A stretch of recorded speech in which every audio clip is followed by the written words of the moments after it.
Welcome to Monaco for this weekend's Formula One Grand Prix. It's a race that is truly steeped in history, but before the drivers turn their attention to winning, they first need to get through today's tricky practice session. Lowe's hairpin is the slowest corner of any track on the Formula One calendar. It's taken at just 48 kilometers an hour, but provides a stunning view on the first lap as the entire grid bunches up and tiptoes through the corner, hoping not to leave any carbon fibre parts behind. This is such a tight bend that a special steering rack is used just to get around this very corner, as the cars would not normally be able to make the turn. There is the possibility of overtaking through Lowe's, but more often than not, you'll end up damaging your car. Alright guys, so welcome to episode 6 of my F1 Racing career mode, this time for the Monaco Grand Prix, and here we are just doing some practice. I will leave a link in the above for the we can skip to for the qualifying session. I know practice is very boring and repetitive, so check that out if you want to go to qualifying, which is more interesting than this. But here we are in practice anyway, doing the track acclimatization, or just stuff you'd normally expect us to do to get that, those extra resource points. Sorry this episode is very late. The reason why I've been trying to settle back into school because I'm doing A levels and stuff like that, so I've been focusing on that more than doing videos and stuff like that, and I haven't, to be honest, if I can be honest, I haven't really been enjoying this game as much as I'd like to, and it's just not me. I just lost interest a little bit, but I'm hoping to pump out a bit more of these career mode episodes. But every Monday will be, from now onwards, the time which I'll upload career mode, so be sure every Monday around about 8 PM-ish, this is when the career mode will be uploaded. So here we are in practice. I actually was really struggling with locking the car, really struggling with locking. But we had a really good chance of getting some decent points this weekend. I think we had, we've been so close in the recent events, like Spain were very close, China were very close. A lot of races we had the chances to actually get, some decent results. And some good decent points we've been missing out. So this really was a prime opportunity for us. And I was in the practice 1, I'm on practice 2 right now on the super soft tyre, and we were trying to see what we could do on super soft tyres. Obviously practice 1 was all about trying to do the track acclimatization. I mean, at the time, this is from this patch, this actually was the old patch 1.2, I think it was. Obviously tyre wear tests and the quality tests were quite difficult to do, so I think now they've been fixed, but I haven't done Canada yet, as of yet, so we will see that very soon. But here I was just trying to sort of get used to the car. This track obviously is the new layout of Monaco, and this section here, coming up here, was very difficult to get right in this car. But obviously we're all here to aim for some decent resource points. We want obviously to upgrade the power unit, because we've got some heavy power tracks coming out from Canada, Azerbaijan, still in Austria. Those sort of tracks require some decent power from the power unit, and I think we have been struggling a little bit with that. Power unit slightly as well, because obviously we haven't upgraded that yet. But that was the end of practice 2, and we should finish around about, where do we finish in session? 21st. So at least we're not last. I think we were in front of our teammate in the session, so not too bad. It was about just trying to see what tyre worked well for this track, and obviously we're in front of Pascal, who did so time. So far actually we're looking pretty decent against our teammate, but people like Sauber looking very quick, running look very quick on this track. And here's a resource point. We're actually up to 418, and this should split up to even more, to about 433 after that. 431 actually. So we're going to choose to upgrade probably some engine parts on the car for the next tracks, because I think that is important. I mean, it's all well and good having the chassis weight, which is chassis weight, reducing the downforce, but I think we do need a little bit of power probably for the next tracks as well, and I think it's good to have. So we're going to boost the engine power to ignition a little bit. That's a decent amount of points. So we actually got 430, I think 425, I think it is, from the small preview I've got here. And that should boost us really close to Sauber. And then I'm thinking maybe after that we'll probably put on some drag on the car, so we reduce the drag on the car as well, because I think that's an area that we haven't been able to do yet. So we'll do that very soon. I was considering doing both, doing obviously drag first, but I think it's important to put the engine part on. As you can see, it's earned more as well. So yeah, we'll put that on the car, and that should be coming from Canada, so that should be good for us and make us more competitive for the next race. But anyway, continuing on in practice 3, and we were on the super softs again in this session, and yeah, we're trying to do a decent lap on these tyres. We weren't going to race our ultra softs because they're very important, very valuable for the sessions, and we didn't want to completely muck up our tyres that we needed for qualifying. So we're just like to try again, just trying to get used to the track, get used to the car on this track. I mean, the car felt pretty decent on this track, to be honest. I mean, even though it was locking up a lot, and the turning was pretty decent. I was enjoying it, and that's the main thing. And it was all about just trying to see what I could do. And then coming into the last sort of sector here, yeah, we are quite far away from Vettel in the Ferrari, but he did it on a super soft and running 1.7 off. And this last sector was important. We hit it pretty nicely. Penultimate corner, this is very difficult to slow down for. We get it right down the first gear, hit the wall a little bit there, and that was the problem with that corner, because you're a high speed through there. You can always misjudge it, and across the line here we come at 1:17. Yeah, that's a pretty decent time from us. 2.3 off Vettel in the Ferrari, and that's a very good time. We're going to retire from the session here, and that should put us where in P21st again. So a very pre-21st in practice 2 and 3, so not too bad there. Hamilton top session with 114.4, so we're how many seconds? 2.6. So that's pretty decent. We're in front of Marcus Ericsson. Bellon did was in P12 was the ultra soft, so pretty good. And then he needs some more resource points here. Obviously we won't be able to use any of those yet. So it's 239 resource points. But here we go. Oh, agent. Hi, it's Emma. Your qualifying goals came up in the board meeting this morning. Here's what to expect. So those are our session goals. Qualify 21st or higher and beat Pascal Wehrlein. So here we go for qualifying. Let's hope for a good result, and we should be looking good for qualifying. Yeah, but here we go for qualifying 1, and let's hope for a good qualifying.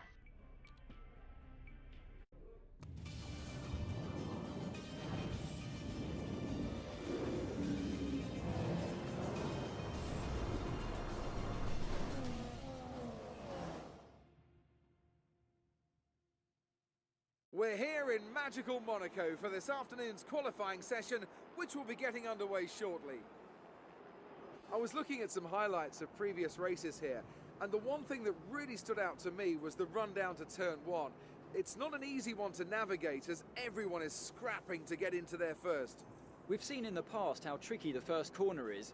It's not an issue in practice and qualifying, but if you throw a lot of highly competitive drivers at it all at once, you've got an entirely different situation. The smarter drivers will be able to temper their approach and stay out of trouble, but it doesn't mean it's easy. So here we are in qualifying for the Monaco Grand Prix, and let's hope for a good session. We haven't run the Ultra Softs as of yet, so this will be very interesting to see what sort of time we get out of it. And we ran out for 2 runs in qualifying, to 2 laps, and this was our first lap we did, and it was very much a discovery lap, seeing how much grip we can get. And straight away into the first corner, really the car was hooking up really nicely, and it was very enjoyable indeed. And then through this section here, lovely corners. I love how I just like this track, but a little bit wide there, not the best of runs through there. And I was to be fair, very cautious. The traction was very quick as well. You could actually get on the power very quickly on this tyre, so it was very much just a lap of discovery. First corner at low step, and again very wide off the apex, and not the best of the line. Second clear there. And then in this corner here, you actually need a nice exit through here to get to the tunnel, and we do quite a nice exit through there. Short shifting quickly, and 3 tunnel sections, very nice indeed. And then we're going to go down to the chicane here, down to 2nd gear. Oh yeah, lots of oversteer there actually. It wasn't the best through there, and obviously for our first laps we knew that we could improve by our load, and this is going to be quite far from pace, 1.2 I think, 1.3 off Bottas. And this last sector, we need it right. This corner very difficult to get right, down to 1st gear, and again we hit the wall slightly there as well. At the 2nd gear, and then through this lap wasn't too bad, to be honest. We obviously know there's a lot of time left in this time. We're coming across the line for 1:16, and that wasn't that brilliant, to be honest, because we did it on the softs, we did a better time than that. But here we go for our actual flying lap, and I'll let you guys listen to the game sounds and enjoy this flying lap on Monaco in Manor.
And what a time we've done there, 1:15.8, and that is a fantastic time, up to 15th place.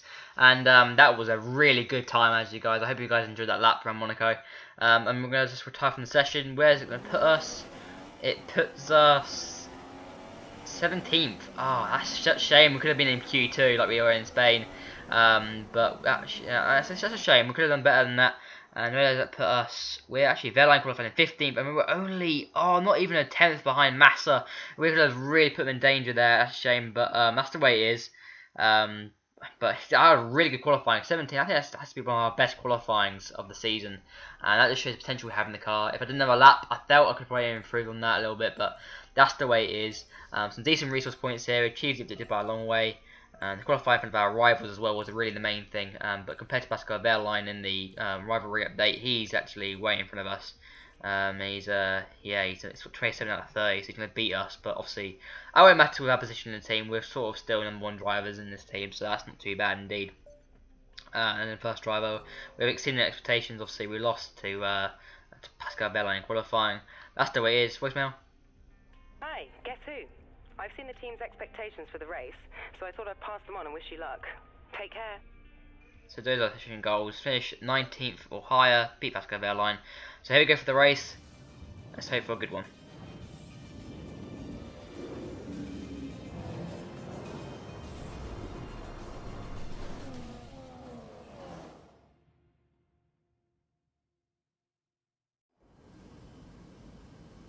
Motor racing has come a long way since the first Grand Prix of the early 20th century. We have faster cars, bigger circuits, highly trained drivers who've dedicated their lives to racing. But still, we return here. Still, it remains the most desired victory in Formula One. Still, we race the Monaco Grand Prix. The astonishing Circuit de Monaco is, for all intents and purposes, virtually unchanged since its inaugural race back in 1929. The faster cars of today, though, ensure the 19 corners past the casino and along the seafront remain as thrilling as ever. A 2.1-mile lap here takes us around an entire country, yet never more than inches from the race-ending barriers. And as the drivers start thinking about getting a good start and how on earth to get through Saint-Devote in one piece, I have to wonder, Anthony Davidson, if we might be seeing a safety car or two today. Well, you wouldn't exactly bet against it, would you? Statistically, it is pretty common, of course. About 80% of all Monaco Grand Prix will have at least one safety car. And that's despite the incredible work of the marshals around here, who you'll often see lifting cars out of the way just under the yellow flag conditions. The teams will always plan for the worst case scenario, though, and they'll be making sure various caution periods are built into their strategy models for the race. No heroics into Saint-Devote, please. We're in amongst the pack and just need to stay in one piece. So before the off, let's remind ourselves of yesterday's qualifying session with a look at the starting grid. Nico Rosberg will start his silver arrow from pole position, and it's Lewis Hamilton alongside. Looking down the rest of the grid, we have Ricciardo, Vettel, Max Verstappen, and Raikkonen, Sainz, Button, Massa, and Daniel Kvyat. Bottas, Hülkenberg, Sergio Perez, and Magnussen, Palmer, Ericsson, Felipe Nasser, and Fernando Alonso. Oh wow, nice glitch. Then I'm 19th and 20th. How did I qualify for the Wehrlein? I didn't. It was. Oh well, I hope this is actually fixed for the next patch. I mean, that was really annoying at the time. We qualified in 17th, down in 19th. Obviously, it would have lost Wehrlein more positions, but that's really annoying. We qualified really well, and Haas are always behind us for some reason. I mean, that's just stupid. They were way in front of us in qualifying, so that's really annoying. But here we go for the start of the race. Let's hope for a good one. We're in a good start here. Super aggressive start. 5 lights, and we are lights out. And away we go for the Monaco Grand Prix. A very decent start. Alonso moves across on us, and we've actually mugged off him. And just trying to go up the inside of these boys here. Trying to go for a very aggressive move up the inside. We make it stick, and yellow flags are out. And that is brilliant. Up to 10th place already. So we had to be aggressive. And Virtual Safety Car is out. And that is a very good start. As soon as that Virtual Safety Car, we're behind Massa right now, who's obviously everyone's slowing down, but 10th place already, and that was a very good start indeed. I was very happy with that, and yeah, remember guys, this actually is on ultimate AI, just to let you know. I've not changed. You can, once you set it to ultimate career mode, it locks you on that difficulty. So if you guys want to try that out, obviously, but you can try it. But there's definitely an ultimate AI. It's locked me. I can't change the difficulty, but there's definitely an ultimate AI. And being T10, obviously we've been here before, like the race, and that's a fantastic position to be in at this stage of the Grand Prix. And we need to really, we know now points are definitely on if we can park the bus, and now is the start of this restart phase. And here we go for the start, and we're going to try and do something with Massa. He's gone really slowly here. Green lights are on, and we're going to go up the inside here, make it very aggressive, and we do it nicely. And we did sort of very barge him out the way a little bit there. But that's us into P9, and right now this is a great position to be in. We can park the bus. I chose to do a 25% race, nice Monaco, because I don't really like. I'll be honest. Around this track, I couldn't do a 50% race. I'd probably die of boredom. So I did a 25% around here. I'm at the P9 with 2 points currently on the board, and I knew we could actually park the bus and come to lap 3. We're doing some decent lap times here. We just did a 1:5. I think it's a 1:16. I think I can see if I'm right in saying. So a very good, decent time without DRS, and once again, setting another lap, very good lap time here. And our pace in the race was better than quality. For me, I love the car was being very nice in the race, and you can see Bottas and I think it's Sainz in front of him. They were not getting away, and we're catching them up. So I think Sainz was actually holding back Bottas a little bit, and this is really good. I mean, if we can get in front of these two boys, that'd be brilliant to be in. And going on further on in this race, and we're doing a really good job. Yeah, it is Sainz in front of Bottas. I'm going very wide there, very deep, but we're closer to Bottas than we've ever been before. But I just don't think we didn't have the power. Around 11 wins on this track. We didn't have the strong speed to really, give a fight. And that's the thing. I think we do need the engine upgrades for the next races, because I think we were just really the higher wins we need, and we do need an extra little bit of horsepower in the car available to us. Definitely out exit the corners. By lap 6 though, yeah, Bottas was still getting hold up, but we dropped back a little bit with tyre wear. Tyre was really a thing that was really, we were just sort of struggling with on the ultra soft tyres, but we weren't doing too bad. We were lapping pretty consistently indeed.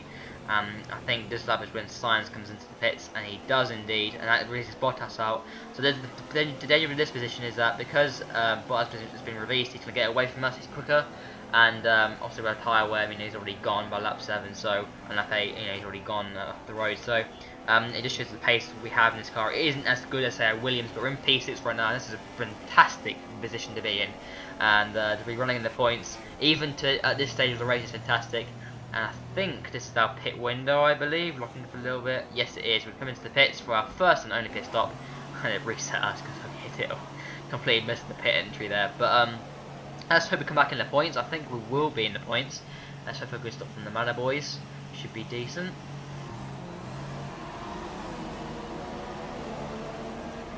So it's a 2 point, I think it's 2.6. Not too bad actually. A good stop there. Let's put him to 14th place. Sainz has already gone past us. But yeah, he's not too far up the road, luckily, so we haven't lost too much time.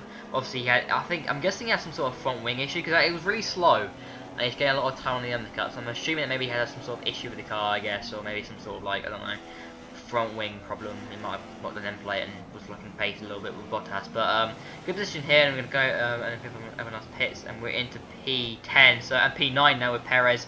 And he's getting a lot actually for the overcut stage, so we're going to be racing him at the exit, and we do get in front of him. That's P9 for us, and we're just back in the position where we were, and that's fantastic at this stage. And there's a massive train here, and we've got to take an opportunity. Hamilton's in this train. I think he's got a problem. We've got to barge people out the way because the AI goes so slowly, and we are into P5, lads. P5, get in there. Lap 10 out of 20. That's brilliant. And we've got Raikkonen all over our tails, and I can't believe what we're doing here with the car. We're in P5, we've got 10 points, this is 10 for 10 points. I mean, P9 would have been brilliant for us. I was happy with P9 if we finished there, but here in P5 would be a fantastic performance. I mean, I mean, at one stage of the season, I was doubting if we could actually get any points, because it's really, we lacked the opportunities, and we had opportunities we would miss with strategy. But so far, so good, and we just try and keep hold of this. We can park the bus against the AI. We know how good the AI really are. But obviously on Ultimate they're still as slow, not brilliant to overtake, and actually by lap 13 we're still in front of these boys. We're doing really well. Bell obviously is flying ahead, but we're just trying to keep it clean, keep it out of the barriers, look after our tyres as well, do our things. Hamilton's actually done a puzzle off the race, so he obviously had the pit for a new front wing. But you see how stupid the AI are. Hamilton, he lost his front wing, he was blaying the guys behind us, and we took the opportunity, we had to take the opportunity, and we got past them. Luckily, cleanly, we managed to sort of barge out Raikkonen out of the way because he was just taking his time. And so far, so good from us. We're doing a really good job in this race, and it's been really good points for Manor. We need these points, in my opinion. And it's really helps us in hitting the wall there, just sort of trying to keep it all clean. It's very difficult to keep this car in on the roads because very bumpy around here. Come to lap 19 now, and Raikkonen is right there with us. We're still in P5. This is brilliant stuff. And we're just trying to keep it all nice and calm and collected now. We can park the bus, no pressure, as long as they put it into the wall and we make a mistake, we'll be fine. And through that chicane there, I think it's a nebula chicane, they lose a lot of time with the AI, but here, we actually lost a little bit of time with this shifting. It was a thing that I couldn't actually shift double shot quick enough. But so far, so good. We're doing really well at this stage. No mistakes, just keeping it in, on track. And in the last corner here, we get a nice exit through here. And the AI were really struggling through this section. And even on Ultimate AI, considering they're much faster on Ultimate difficulty, they were, they were struggling through certain corners of this track, very cautious, and they weren't, driving as well or performing as well as they would normally do. But this has been a brilliant race, and now last sector. Now we are going to get some decent points this race. In our first points of the season, who would have thought we would be able to get points on Ultimate AI? I thought we'd never see the day. I thought it would be a seasonal struggle. And here we come, last corner now. That really does confirm us to be in front of probably their line this season at least. Here we come for P5. That feels like a victory. What a race, guys. We've got some points on the board. P5, brilliant result.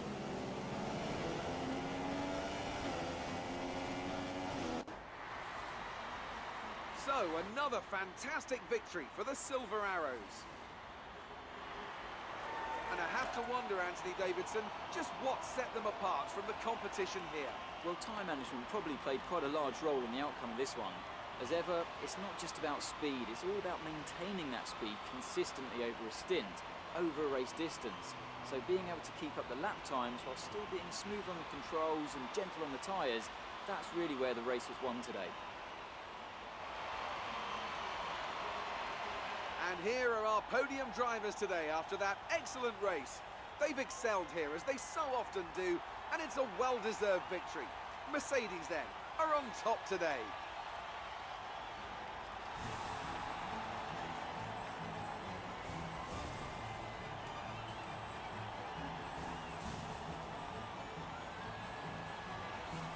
So then, what a race, guys.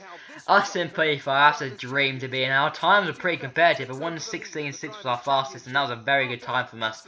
So our pace was really there this weekend, and we beat Velin by a long way, so that's a fantastic result for the team. Some decent points, and let's see where that puts us in the Constructors' Championship. That should be a really good result from some very solid points there, and we need them. I never thought, we liked those opportunities in the early part of the season when we were in the points, and we didn't take this advantage of those points, and here it just really helps us. We're now in 14th place in the drive standings. We're 2 points behind Alonso. I do think we can actually maybe get some more points this season at some stage, and we're into P9 in the Constructors' Championship as well, in front of Renault and Sauber, our main rivals. That's brilliant, and obviously it just shows that upgrades are helping us, and with an upgraded next race for the next couple of races with some engine upgrade, that would really boost our chance to get some decent points maybe elsewhere, and we get loads of resource points for this. It's just really good to see, and that's 191, and we're closing on that 300 we need for some drag. This should be 241, so we're only not far away from getting some drag updates, and that could be very soon. That could actually active very soon. But that's brilliant, guys. I think Velin bit us in a rivalry, which is fair enough. But that's the way it is. But thanks guys for watching this video. I hope you guys enjoyed it. Leave a like and subscribe for more content on this channel, and hopefully Canada will be coming out very soon. But thanks guys for the support on the channel as always, and I'll see you for another video very soon. Thanks guys for watching, and I'll see you soon. Bye guys.